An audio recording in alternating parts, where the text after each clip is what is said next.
She walked in with nothing but a folded piece of paper and a quiet request. Just one flight. They laughed. Assumed she was just another civilian chasing a fantasy.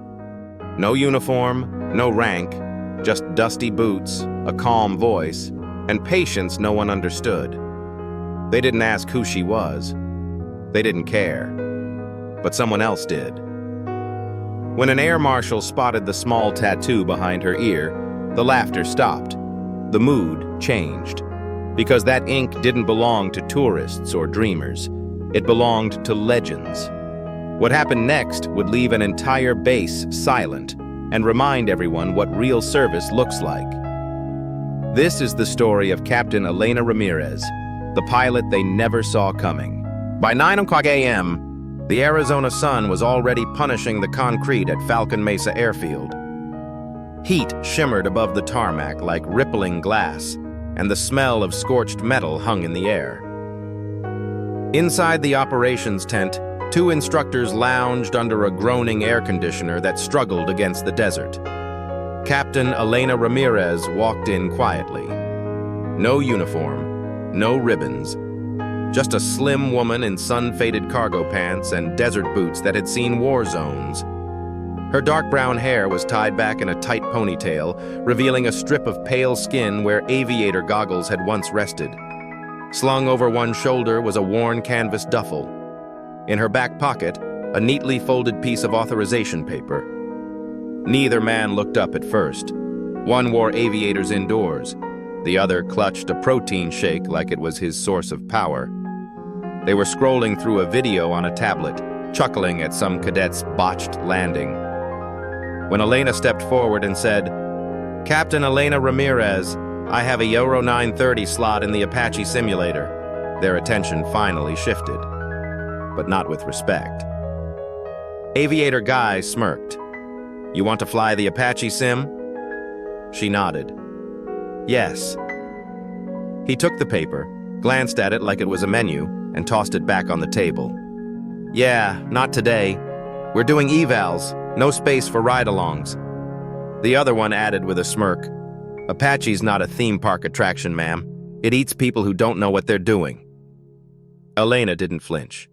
She folded the paper again, stepped back without protest, and sat in a folding metal chair near the tent's edge, where she could see the simulator hangar shimmering in the heat.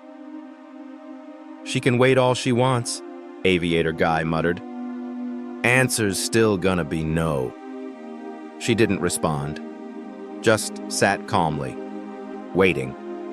The instructors went back to laughing. One joked about civilians who think flying drones from a couch equals combat hours. The other mimicked her tone with an exaggerated voice, drawing laughter from a passing cadet. Elena kept her eyes forward, her breathing even, her posture still. From a distance, she looked unremarkable, but up close, the details told another story. Scarred knuckles, sun-lined skin, the kind of stillness only learned in dangerous places. She wasn't here for nostalgia. She had a promise to keep.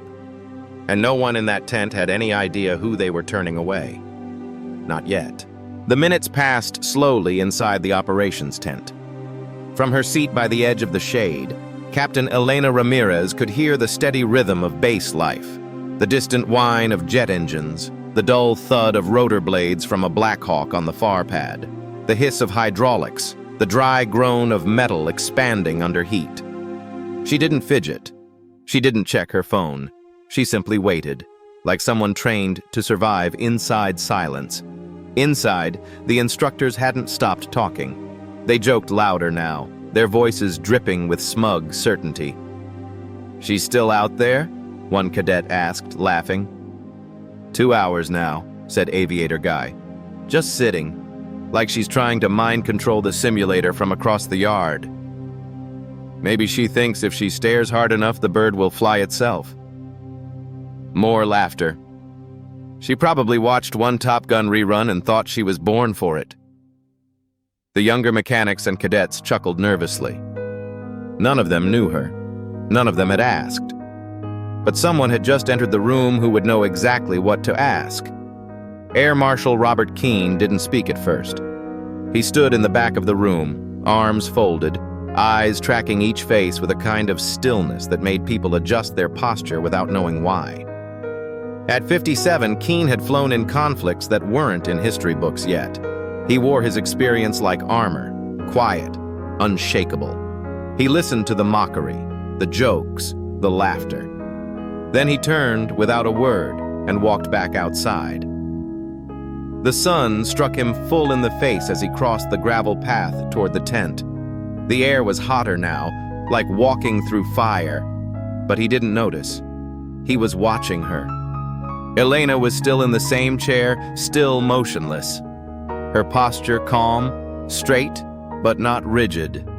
Hands folded, feet planted, back relaxed. Not at attention, not at rest. Just ready. She turned her head slightly as Keene approached, just enough to acknowledge his presence, nothing more. Her face was impassive, but her eyes were sharp, alert, measured. That's when he saw it. Just behind her left ear, in the narrow space where her hair was pulled up tight, was a small tattoo, barely the size of a coin. 2 crossed rotor blades beneath a dagger, etched in fading black ink. Below it, a number, 160. Beneath that, an almost invisible arrow and line. Keene froze. He knew that symbol. 160th SOAR, Special Operations Aviation Regiment, Night Stalkers, Tier 1, Direct Action. He'd seen that mark on 2 posthumous citations, and once, only once, during a redacted mission brief that still kept him up at night. He stepped forward, voice low. "Ma'am." Elena looked up slowly, calm, focused. "I couldn't help but notice your ink," he said quietly. "That's some very specific artwork." "It is," she replied, neutral. "Mind if I ask where you got it?" She studied him for a moment, then answered with 2 words. "Hindu Kush." His breath caught. That was all the confirmation he needed. This wasn't just a pilot. This wasn't just a former Night Stalker. This was Ghost Actual. She'd flown classified extractions in places even satellites couldn't see. Brought home teams that no one would publicly admit existed. Completed missions that rewrote what helicopters were capable of. And she'd been sitting out here, dismissed, ignored, mocked, while they joked about blog posts and Microsoft Flight Simulator. Keene turned toward the hangar. He didn't need a briefing. He needed to fix a mistake. The room went still the moment Air Marshal Robert Keene walked back into the flight operations tent. He didn't slam doors. He didn't raise his voice. But something in his posture, tight shoulders, a jaw set like concrete, told everyone that whatever was about to happen wasn't routine. The instructors looked up from their coffee station. The cadets fell silent. Even the air conditioning seemed to hold its breath. "Which one of you turned away the woman sitting outside?" Keene's voice was calm, cold, and sharp enough to cut steel. Aviator guy, still wearing those ridiculous indoor shades, hesitated, then slowly raised his hand. "That was me, sir," he said. "But she wasn't on the manifest, and we've been running simulator evaluations all morning." Keene took a step forward. "Did you look at her paperwork?" "Yes, sir, she had authorization." "I didn't ask about her paperwork." Keene's voice dropped like a hammer. "I asked if you looked at her." The instructor blinked. "Sir?" Keene scanned the room, making eye contact with every single person inside. "The woman sitting outside has more flight time in the Apache than this entire room combined," he said. "She's flown in combat zones that don't officially exist. She's landed aircraft on ridge lines where satellites said it couldn't be done. She's pulled teams out of hell while under fire and left no one behind." The silence deepened. Someone dropped a pen. No one moved. "She flew under a call sign most of you wouldn't recognize even if I shouted it across the tarmac." He paused. "Ghost Actual." A ripple went through the cadets. Even the instructors stiffened. Wait, one whispered. The ghost actual? From objective red sand? Another cadet, wide-eyed. I thought she was just a story. She was never a story, Keen snapped. She was a mission, one that succeeded against every possible odd. He turned to the senior flight chief standing at the back. Get the simulator ready. Full mission suite, weapon systems, nav, countermeasures, live terrain feed. No training wheels. The chief hesitated. Sir, the system has a civilian lock. Insurance doesn't cover. She's not a civilian, Keen cut in. She's a retired combat pilot with Tier 1 clearance and multiple classified operations under her belt.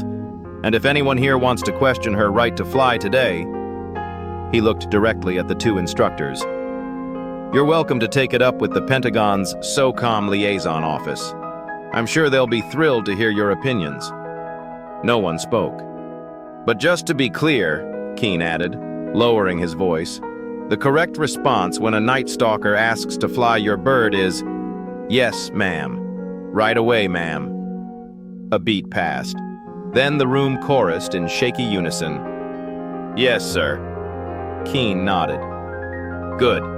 Then let's get this done. As he turned and headed back toward the tent where Captain Elena Ramirez still waited, the whispers erupted behind him. She's ghost actual? No freaking way. Why didn't anyone check her name? Was that her tattoo? The rotor and dagger? Red sand was her mission? In the simulator control room, young techs scrambled to boot up systems. Cadets searched Google with trembling fingers. The mechanic from earlier stood in the corner, hands still greasy, eyes wide with realization. The woman they'd mocked for hours wasn't a civilian. She was a legend. Back outside, Elena remained seated in the same chair. She didn't turn as Keen approached, didn't speak first. He stood beside her for a moment before saying simply, "It's ready. Full capabilities." She looked up. Her face was calm, but Keen noticed it now, the subtle shift in her posture, from patience to purpose. "Copy that," she said. She stood, shouldered her bag, and walked beside him toward the hangar. No fanfare, no crowd, no performance. Just a professional answering the call. One more time. Keen glanced at her as they walked. Why here? Why now? You could have flown anywhere. Elena was quiet for several steps. Then, I made a promise to someone who can't keep it himself anymore. Keen said nothing. He understood. Ghosts followed pilots, especially the good ones. They reached the simulator building just as word reached the outer circle. A handful of cadets, techs, and instructors now lingered, whispering, watching. The mechanic was already inside, eyes wide as Elena approached the cockpit. She didn't look at anyone. She just scanned the controls, checking every detail with the instinct of someone who didn't trust machines, but knew how to master them. And in the back of the hangar, Keen stood still, watching the woman everyone dismissed finally remind them who she really was. The temperature dropped sharply as Captain Elena Ramirez stepped into the simulator hangar. Inside, the fluorescent lights hummed quietly, casting an artificial glow across the sleek, black shell of the Apache simulator. It gleamed under the overhead lights, every switch, lever, and control perfectly matched to the real thing. Elena approached it without hesitation. Around her, a quiet crowd had gathered, mechanics, cadets, instructors, all pretending to be there for other reasons but watching her every move. The mechanic from earlier, grease still on her sleeves, stood just outside the control booth, wide-eyed. A few instructors hovered near the back wall, their earlier confidence drained away, replaced with something like reverence. She didn't acknowledge them. She didn't need to. Elena ran her pre-check sequence with the smooth efficiency of someone who had done it 1,000 times in real combat. Her movements were precise, no hesitation, no wasted motion. Her hands flew across the panel, toggling systems, adjusting nav settings, configuring loadout. As the simulator powered up, the display screens flickered to life. And then everyone noticed it, even Keen. The simulator hadn't loaded a standard training scenario. Somehow, the system had defaulted to a classified mission profile, Objective Red Sand. Keen's eyes narrowed. It wasn't a coincidence. That was her mission. That was the operation that had made Ghost Actual a legend and cost her co-pilot his life. The insertion into a valley deemed unreachable. The rescue that wasn't supposed to be possible. The silence that followed. Decades of it. From her seat in the cockpit, Elena didn't flinch. She paused for a moment, her fingers resting above the throttle, then took a steady breath and began the launch sequence. The simulated Apache lifted with uncanny smoothness. The screen behind her displayed the rising terrain of eastern Afghanistan. Jagged mountain ridges, dry riverbeds, narrow passes so tight they looked hand-drawn. As the bird accelerated, Elena maneuvered with complete control. Her inputs were light, minimal. The helicopter responded like it knew her. From the control room, Marshal Keen watched without blinking. "Jesus," one of the instructors whispered. The crowd in the hangar stood frozen as the simulated Apache descended into low-altitude terrain following nap of the Earth flight. Elena kept the bird under radar, hugging curves and ridges so close it looked like she might clip the rotors. She didn't. She was threading the impossible. The simulator threw obstacles at her: wind shear, communications failure, mechanical warning lights, hostile fire, jammed terrain radars. She adapted to every single one with a calm that felt unreal, not because she was improvising, but because she'd been here before. The entire operation unfolded on screen. At the lowest point, she dropped the bird into a box canyon with less than 4 feet of vertical clearance, touched down for an extraction, and lifted out again, barely missing the cliffs. No one breathed. When the mission timer hit its final mark and the screen faded to black, the simulator powered down with a soft whir. For a moment, the only sound in the hangar was the clicking of cooling metal. Then a single pair of hands started clapping. Slow, deliberate, respectful. It was Keen. Others joined in. Not the applause of an audience, not the applause of fans, but the kind of slow, building ovation that happens when people realize they've just witnessed something they'll never forget. Elena climbed out of the simulator. She didn't smile, didn't bow. She simply stepped down, grabbed her bag, and nodded once toward Keen. "Obligation fulfilled," she said. He met her eyes. Promise kept. And with that, Captain Elena Ramirez turned and walked toward the exit, leaving behind the simulator, the crowd, and the legend they'd just discovered was real. The Arizona sun was dipping low on the horizon, casting long purple shadows across the tarmac as Captain Elena Ramirez walked back toward her truck. No cameras, no ceremony, just dust under her boots, the whir of distant rotor blades, and the lingering silence of a hangar that had just learned what quiet greatness looked like. In her hand, she carried nothing but her bag. The simulator flight was over, but the impact had only begun. Inside the chow hall, cadets sat unusually quiet, the earlier noise and jokes replaced with whispered disbelief. The instructors who had mocked her sat stiffly, their faces pale with the realization that they had not just dismissed a visitor. They had nearly denied a legend her final mission. Elena didn't care for the attention. She'd come here to keep a promise. That morning, she had unfolded a faded photo in a motel room that smelled of old cigarettes and cleaner. A photo of her crew chief, and her co-pilot, taken in a country where names were classified and maps were incomplete. The co-pilot never came home. His son was graduating from flight school soon, and he never knew she existed. So she came to fly, just once, just to remind herself that she still could, that her hands remembered, that the sky still answered. As she reached her dusty truck, she heard footsteps behind her, not hurried but hesitant. She turned to see the young mechanic from earlier, Sarah Chen, no longer with grease-stained gloves, but with something in her eyes Elena recognized, the hunger to prove herself in a world that doubted her from the start. "Ma'am," Sarah said quietly, Thank you. Elena nodded. What's your name? Sarah Chen, ma'am. I'm working on my pilot certification, hoping to apply next year. They'll tell you it's too hard, Elena said, that the standard's too high, that you don't have what it takes. Sarah's eyes widened. How did you... Because they told me the same thing. Elena reached into her duffel and pulled out a small cloth-wrapped item. Inside was a pair of worn aviator wings, edges smooth from years of service. These belong to my co-pilot, she said. He never got the chance to pin them on himself, but he earned them. Now you take them. Sarah's hands trembled as she accepted the wings. And next time someone tells you you don't belong up there, Elena said, just remember, the sky doesn't care what they think.